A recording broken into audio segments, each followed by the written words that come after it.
Hi friends, നമുക്കൊന്നൊരു വായനയായാലോ. യേശു നിയമങ്ങളുടെ പുനർവ്യാഖ്യാതാവ്. എന്താ നമുക്ക് നോക്കിയാലോ. കൃപ എന്നത് ദൈവത്തിൻ്റെ ദാനമാണ്. മനുഷ്യൻ്റെ നിസ്സാരതയും ദൈവത്തിൻ്റെ കരുണാതരമായ സ്നേഹവുമാണ് കൃപ എന്നതുകൊണ്ട് അർത്ഥമാക്കുന്നത്.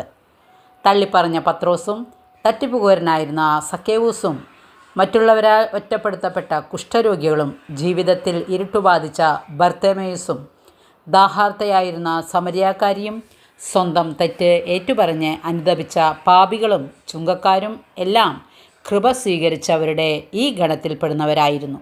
സ്വീകരിച്ചവനെ കൊടുക്കാൻ സാധിക്കുകയുള്ളൂ. പരിശുദ്ധ കന്യകാമറിയം എലിസബത്തിനെ ശുശ്രൂഷിക്കാൻ തിടുക്കത്തിൽ പുറപ്പെടുന്നത് കൃപ സ്വീകരിച്ച് കൃപയുടെ നീർച്ചാലുകളാൽ നമുക്കെല്ലാവർക്കും ഒരു മാതൃകയും പ്രചോദനം നൽകുന്നതിനാണ്.